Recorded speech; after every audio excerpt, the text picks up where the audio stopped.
Hi, and welcome to Newswire LA. I'm your host, Chin Thomasangsi. Tonight, we're coming to you from downtown Los Angeles, where we are continuing our Showdown in Downtown series. We are focusing on the County of Los Angeles race for sheriff. So we're going to take you to one of the debates being put on by the ACLU and the League of Women Voters. All of this and more coming up right after the credits.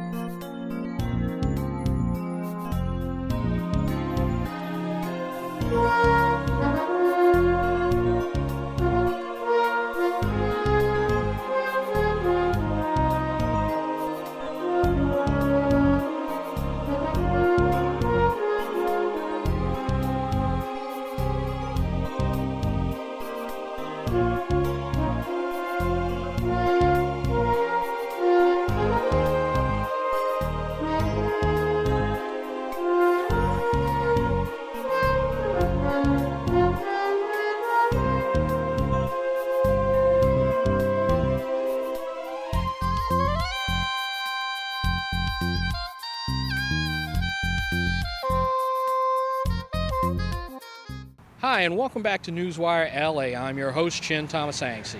As we said in the opener, we're taking a look at the race for County of Los Angeles Sheriff. It's all part of our continuing Showdown in Downtown series. Tonight, there is going to be a debate between 5 of the 7 candidates for sheriff. Tonight's debate is put on by the League of Women Voters and the ACLU, among others. Let's get inside and not waste any time, and let's see how the candidates stand up to scrutiny. We'll be right back shortly. Los Angeles County has a population of 9,818,605 people. This makes it the most populous county in the United States. The County of Los Angeles alone has a population that's larger than 42 of the 50 states in the Union. The county can say it is home to over a quarter of California's total population and is the most ethnically diverse in the country. At 4,083 square miles, it's larger than the states of Rhode Island and Delaware combined. Forgotten is the fact that Los Angeles County's territory also includes 2 offshore islands, San Clemente and Santa Catalina. The county is home to 88 incorporated cities and many more unincorporated areas.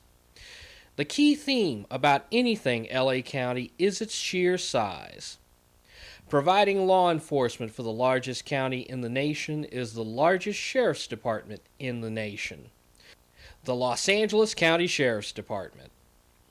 The department is the 4th largest policing agency in the U.S. behind the New York Police Department, the Chicago Police Department, and the Los Angeles Police Department. The Sheriff's Department provides law enforcement services for 42 out of the 88 cities in the county along with the unincorporated areas. In addition, the Sheriff oversees most local parks, marinas, and government buildings and courthouses. The last year and a half to 2 years have not been kind to the Sheriff's Department. Scandal after scandal has been brought to light either by the media or inside whistleblowers. As a result, incumbent Sheriff Leroy Baca retired at the end of January 2014. This left the field open for a bunch of new faces to take charge and rebuild. The 2012 report by the Citizens Commission on Jail Violence found that, quote, there has been a persistent pattern of unreasonable force in the jails that dates back many years, unquote. Do you agree or disagree with this finding by the Jail Commission? Mr. McDonald, your 2-minute response, please. Thank you very much. I wholeheartedly agree. I was one of the members of the Citizens Commission on Jail Violence. We took a year and looked very, very closely and inspected every aspect of the jail's custody division, and then what led us outside of that division into the rest of the department. We followed that as well as far as addressing cultural issues. We made 63 recommendations for change that were given to the sheriff and spread throughout the department. My hope was that we would be able to get to a much better place in the subsequent year that followed with those recommendations being implemented. Unfortunately, in that interim year, we saw additional scandals. We saw the indictment of first 18 and then 2 additional deputies. And is there a need for change? Absolutely. Do we need to move forward with those 63 recommendations? We do, as a beginning blueprint for the change, but those don't stand alone. There's a lot that needs to be done beyond those 63, and it goes throughout the organization.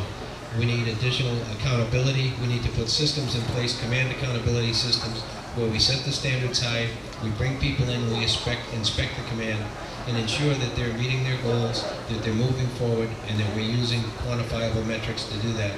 We also need accountability, not to tolerate misconduct, not to see the things that we saw either condoned or actually encouraged in some cases within the jails, behavior that we couldn't have anticipated we would have seen in 21st century Los Angeles. So there's a lot of work to be done. There's a lot has been identified on a roadmap on how to get there, and I'm anxious to get started. Thank you.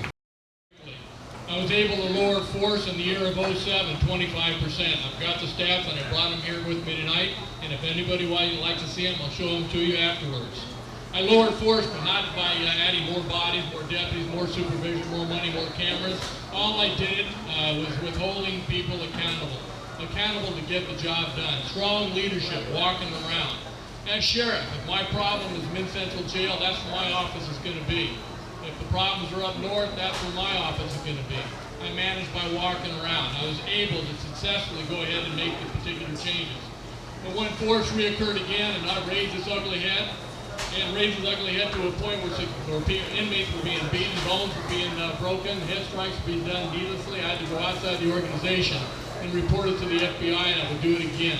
As a result, we had the commission that Jim sat on, made some significant recommendations. He identified the particular problem within the organization. And the unique thing about all this is the person that failed to listen when I ran it up to the top, Mr. Baca, and the person that initiated this, the old captain, both of them were recently punitively punished $100,000 for failure to go ahead and create a pattern of practice within these particular jails. It was there. It can be fixed. It's not hard to do. It's just managing by walking around, holding people accountable, raising the benchmark on what you want required out of the deputies. They perform, they'll do it again, and I know they will for me. There's no doubt there was a catastrophic failure of leadership when it comes to the jails. We had the wrong messages being sent to our deputies, and they were asleep at the wheel when the deputies took the wrong message and operated in the gray area and felt that they had to impose their will on the inmates or lose control of the jails, and they did it in an unconstitutional fashion.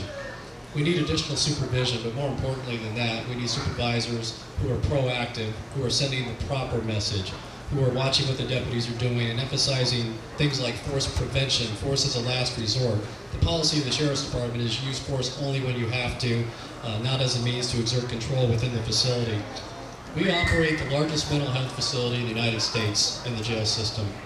We have mental health crises every day.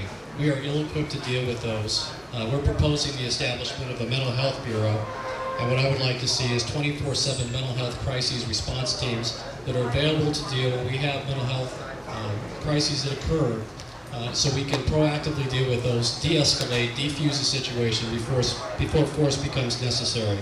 The emphasis has to be on constitutional jailing in all aspects that we do. We do that by having a professionalized staff that knows that their career, their profession, is operating a constitutional jail.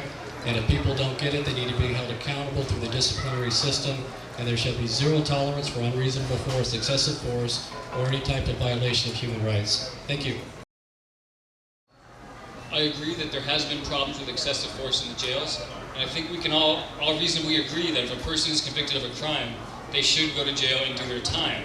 What we can't expect is that they also suffer violence while in those jails. One of the problems, I think, is that deputies don't want to be there. They come out of the academy and they spend 6 years there. Anybody that has any employees or manages any employees knows that when you have someone that doesn't want to be doing the job they're doing, you get less than stellar performance. That's where I'd like to change or revamp that so they don't come out of the academy and go there.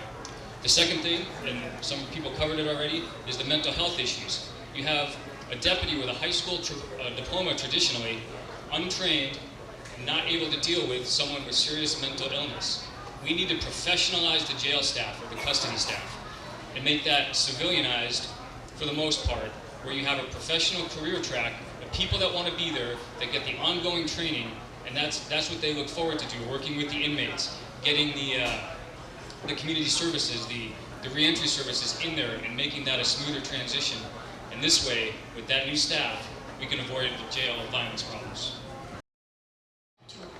Back on point to the question of, do I agree with the findings that there was excessive force? And yes, in fact, I was brought in as a commander after the allegations of misconduct and mismanagement as a commander to actually implement the reforms that were recommended by the jail commission. I worked hand in hand with the jail commission to identify practical, real solutions that can help us succeed moving forward. I have a bit more of an aggressive take when it comes to the mentally ill.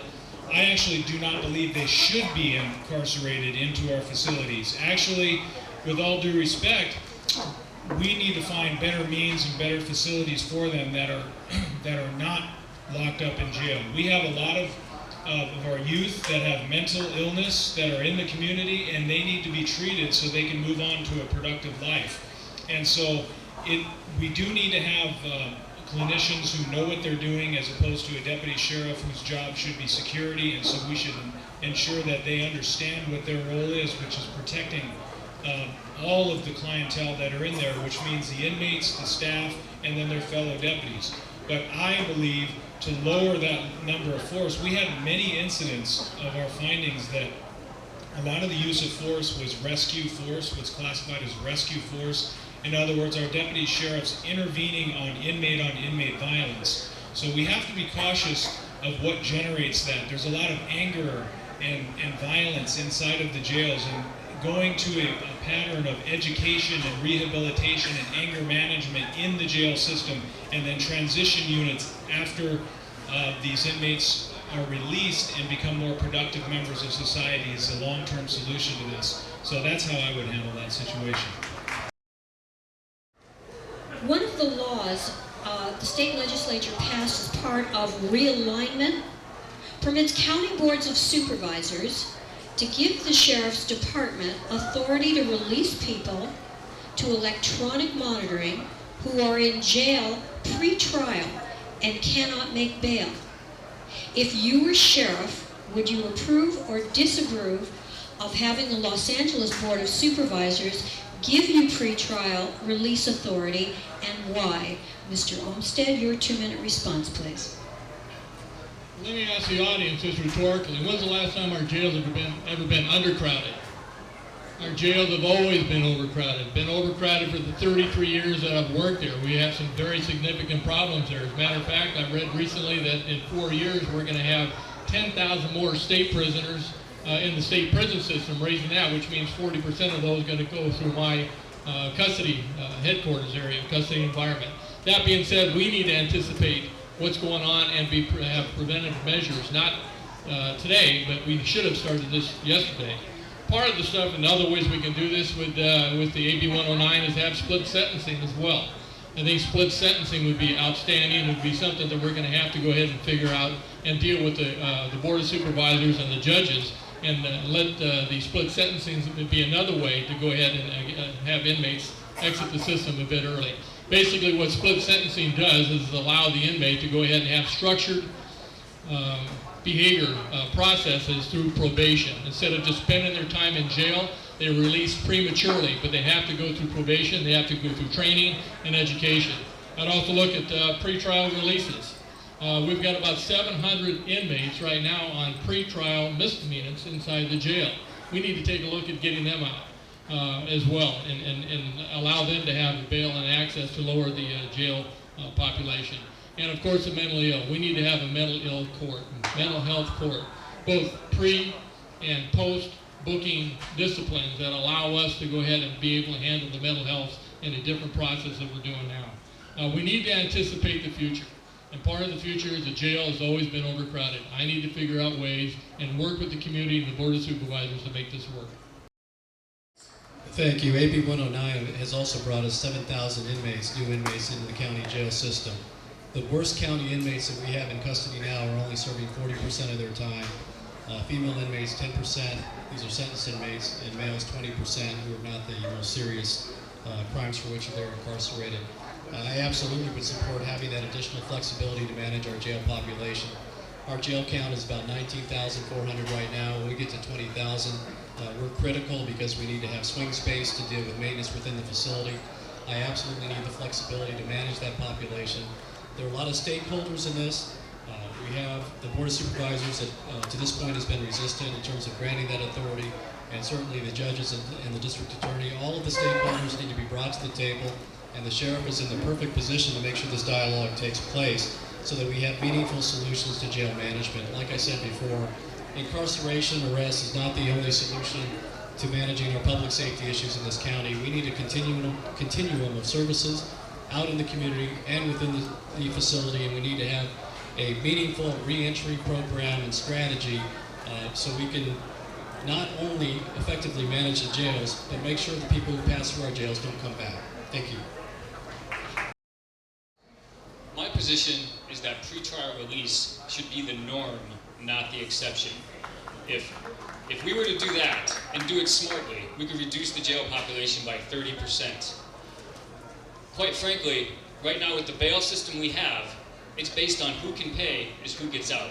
And that is not the right way to be doing things. That is not the smart way to be doing things. We need a risk-based assessment to get people that are eligible to have a way to get out. You can't, commit the same exact crime, but then have different financial means, and you got to spend the time in jail, where another person that committed the same exact crime is now free and out. What we need is the risk-based assessment. So part of that would be the electronic GPS monitoring, and that's part of it, and that can work. Obviously, we need to use a different company than the probation department is using. So I would lobby the Board of Supervisors to approve that and make that work and find a different company with the technology to make it happen with the GPS bracelets. I know this is a nonpartisan race, but this is where my democratic values really come out. You know, for more than 25 years as a frontline law enforcement officer and not someone who should be involved in the politics, I had to incorporate our democratic values into education, rehabilitation, not overreaching for minor offenses so that we could focus on our priorities. The thing that's liberating about running for an elected office as Sheriff of Los Angeles County is now I can declare my party of choice a Democratic Party, meaning now I can stand up for our values that have proven to be effective. They've proven to be effective in that, and as it relates to the jail management of the population, is we are holding too many people in our jail facilities. We need to properly manage our jails and not get lectured by Republicans who talk tough on crime but then leave us with an overcrowded jail system. We need to be smarter about the people that we do hold, in meaning we have to we have to focus our law enforcement efforts on violent crimes and not overreach for minor offenses. This is exactly how we'll address this overcrowding of the jail system. And it's better for the long-term health of our society. It's a holistic approach to stopping the recidivism and this cycle of crime.